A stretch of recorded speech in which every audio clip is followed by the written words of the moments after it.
अपने भाग्य का फल है। लेकिन कौशल्या जी राम जी को जन्म देने वाली माता है, ज्ञानमयी है, भक्ति मूर्ति है। वे कहती हैं कि किसी का दोष नहीं। ब्रह्मा जी के बहाने कैकेयी जी को लक्ष्य करके सबने बात कही थी, लेकिन कौशल्या जी ने कहा कि ब्रह्मा जी की कौन कहे दोष, किसी का दोष नहीं। यह तो अपने भाग्य का भोग है। काउ न को सुख दुख कर दाता, निज कृत कर्म भोग सब भ्राता। अपने किए हुए कर्म का फल ही व्यक्ति को मिलता है। अब लोग पूछते हैं कि हमने ऐसा क्या किया इसका फल भोग रहे हैं इस जन्म में, तो लोग उनको समझाते हैं कि पिछले जन्म का होगा। मान लेता है होगा भाई। और जब वो कहते कैसे माने कि पिछले जन्म में हमने गलत किया तो उसका फल भोग रहे हैं। जाने वाले कहते हैं कि अगर नहीं किया था गलत तो भोग क्यों रहे, इसलिए जरूर किया होगा। तो अनुमान और शास्त्र प्रमाण पर पूर्व जन्म के फल को आदमी स्वीकार करके संतोष कर लेते हैं, भैया अपना भाग्य है क्या करें। लेकिन एक आदमी ने तर्क किया। कुछ लोग हैं जो पुनर्जन्म मानते ही नहीं, कई लोग नहीं मानते। कुछ ऐसी विचारधाराएं हैं, इस विचारधारा के लोग ईश्वर को मानेंगे, भक्ति निराकार की, सब कुछ ठीक है, लेकिन पूर्व जन्म पुनर्जन्म नहीं मानते। उनकी अपनी सोच है। एक बार ऐसे ही आदमी एक हर एक से भिड़ जाता और यही पूछता, क्यों तुम पूर्व जन्म मानते हो? तो सभी सत्संगी लोग कहेंगे हाँ मानते। बोले तो मानते हो पूर्व जन्म? पूर्व जन्म मानते हो? बोले हाँ। तुम्हारा अभी हुआ होगा पिछला जन्म? हाँ हुआ था। तो बोले बताओ तुम कौन थे पिछले जन्म में? अब कौन क्या बता दे, पता ही नहीं है। थे जरूर, ऐसा अनुमान लगता है और शास्त्र भी स्वीकार करते हैं, इसलिए मानना पड़ता कि थे जरूर, लेकिन कौन थे ये याद नहीं। पिछले जन्म में हमें आपको किसी को याद नहीं, और हमें तो लगता है कि अच्छा ही है कि याद नहीं। इसी जन्म के जो याद है वो तो इतना परेशान किए हैं। आदमी जब सोचता है कि अब ठीक, चलो अपने घर चले, अब जाना है, अब नहीं रुक सकते, घर जाना है, ठीक है, अच्छी बात है। अब कल्पना करो इसी जन्म का घर इतना व्याकुल कर देता है, और कहीं पिछले जन्म का भी याद होता तो क्या दशा होती कि जाएं तो, लेकिन हम यही सोच रहे हैं कि इस जन्म वाले में जाएं कि पिछले जन्म वाले में जाएं, कि जरूरत भर का याद रहने देते हैं पिछले जन्म का। लेकिन है तो, पर वो मानता ही नहीं था। बताओ कौन थे तुम पिछले जन्म में? तो कोई ना बता पावे। एक आदमी था, बोले महाराज इनसे हमारी बात कराओ। बड़े बड़े गुरुओं को मौन करा दिया, बताओ तुम पिछले जन्म में कौन थे? कुछ के समाधान गुरु लोगों से तो कुछ के चेलों से होते। गुरु जी का चेला बड़ा तगड़ा था, बोले महाराज आप बैठो हमसे कराओ इनकी बात। तो वही बोला, बोले क्यों, क्या पूछ रहे गुरु जी से? बोले यही पूछ रहे तुम पूर्व जन्म मानते हो, पिछला जन्म मानते हो? बोला हाँ मानते।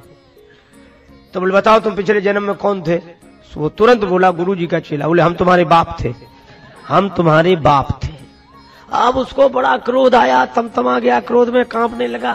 बोले ये झूठ है, झूठ है, तुम हमारे बाप नहीं थे। अब क्रोध में था। तो चेला बोला फिर? बोला हम तुम्हारे बाप थे। तो बोला कोई बात नहीं, तुम ही बने रहो, मान तो गए कि थे, यही तो सिद्ध करना था, उसमें क्या दिक्कत, चाहे हम तुम्हारे बाप न चाहे तुम्हारे, सिद्ध तो यही होगा। तो भैया चाहे क्रोध में मानो चाहे बोध में मानना तो पड़ता है।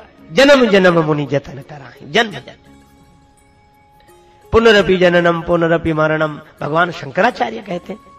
तो ये मानना होता है। लेकिन अब थोड़ा महापुरुषों के ढंग से और विचार करें, वेदांत के ढंग से, ब्रह्मज्ञानी महापुरुषों के अनुभव के आधार पर विचार करें। अब मान लो किसी ने प्रश्न किया कि पिछले जन्म का फल भोग रहे हैं, जो किया था उसका, तो सबसे पहले जब सृष्टि हुई होगी तब किसका कौन प्रारब्ध रहा होगा? पिछला जन्म ही नहीं रहा होगा। जन्म नहीं रहा होगा तो कर्म नहीं रहे होंगे, और कर्म नहीं रहा होगा तो प्रारब्ध क्या बना होगा?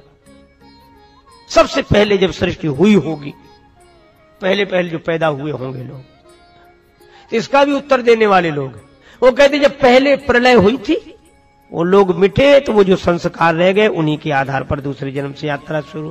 पूछने वाला भी बड़ा तगड़ा, बोले नहीं हम सृष्टि प्रलय की बात कह नहीं, हम तो ये कह रहे कि पहले जब सृष्टि हुई थी।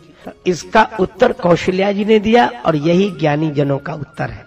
प्रपंच है में ना आए, अचल और अनादि है, ये अनादि है। देखो अविद्या अनादि है, ये अज्ञान भी तो अनादिकाल से है, लेकिन अनंत नहीं है। का अंत हो जाता है कब? गुरुदेव के मिलने पर, सदगुरुदेव के ज्ञान से अविद्या का अंत हो जाता है। अनादि तो है पर अनंत है, पर यह ज्ञान और भगवान अनादि है और अनंत है। तो कौशल्या जी ने कहा कि इसमें किसी का दोष नहीं। अगर भाग्यवादी हो तो काल कर्मवश हो गुसाई, और अगर इससे आगे बढ़कर विचारवान हो गए हो तो ये समझ लो ये प्रपंच है, जगत स्वप्न के समान है, कहीं कुछ नहीं है। कर्म की बात कही, ज्ञान की बात कही, लेकिन भक्ति भी है ना, धर्म, उपासना, ज्ञान। कौशल्या जी ये कहते कहते भाव विह्वल हो, उनके आंखों से आंसू बरसने लगे। कौशल्या जी को जो रोते देखा तो सबने यही कहा, यहाँ बोली, सुनैना जी बोली, सुमित्रा जी बोली कि कितना ही अपने हृदय को मजबूत करो, कर्म की बात कहकर, ज्ञान की बात कहकर समझाओ, लेकिन राम ऐसा बेटा जिसका वनवासी हो गया हो, सीता जैसी बहू तपस्विनी के वेश में बन बन भटक रही हो, लक्ष्मण निरावरण चरण पीछे पीछे सेवा पे, चक्रवर्ती सम्राट की पट्ट महिषी का दृश्य देखे, कितना ही मन को समझाओ पर दुख होता ही है। इसीलिए आपके आंखों में आंसू बरस रहे हैं आंखों से। पर कौशल्या जी ने ऐसी बात कही, अद्भुत बात। कौशल्या जी बोली, राम वनवासी बने, मेरे आंखों में आए हुए आंसू उस कारण से नहीं है। कैसे मान ले कोई? पर कौशल्या जी आंचल से अपने आंसू पोंछते हुए बोली, राम शपथ मैं कीन न काऊ। दशरथ जी ने तो राम जी की सौगंध करके वचन दिया, पर मैंने राम की सौगंध कभी नहीं खाई, सौगंध नहीं की। लेकिन आज चित्रकूट जैसे पवित्र तीर्थ में राम की सौगंध कर रही है। राम जी वन को चले जाएं, इसका मुझे दुख नहीं है। लक्ष्मण जानकी बन जा रहे हैं, दुख नहीं। फिर आंसू क्यों? मुझे तो भरत की चिंता है, भरत का दुख है मेरे। क्यों? कौशल्या जी आंसू नहीं रोक सके। कहने लगी, महाराज दशरथ अब नहीं है, जब थे तब अयोध्या नरेश महाराज दशरथ बार बार एक ही बात कहते हैं। जब मेरे भवन में विश्राम करते, मैं उनकी चरण सेवा करती, तो कभी कभी भाव विह्वल होकर अयोध्या नरेश महाराज दशरथ उठकर बैठ जाते और कहते, कौशल्या कुछ कहना चाहता हूं। हाँ कहिए। एक दिन मैं तो नहीं रहूंगा, पर मेरी एक बात कही हुई याद रखना। क्या? जानती हो इस रघुवंश रघुकुल का दीपक कौन है जो इस रघुकुल को अपने श्वेस के प्रकाश से भर देगा?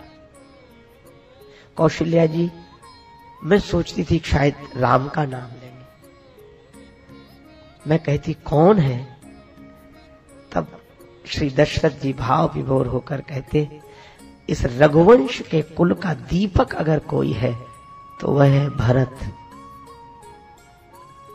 और एक बार नहीं, जाने उ सदा भरत कुल दीपा, बार बार मुह कहे महीपा। बार बार महाराज दशरथ ने कहा कि मैं तो नहीं रहूंगा, पर मेरी बात याद रखना, इस रघुवंश के कुल का दीपक, रघुकुल का दीपक कोई है जो स्वयं के प्रकाश से इस वंश को भर देगा, वह भरत है।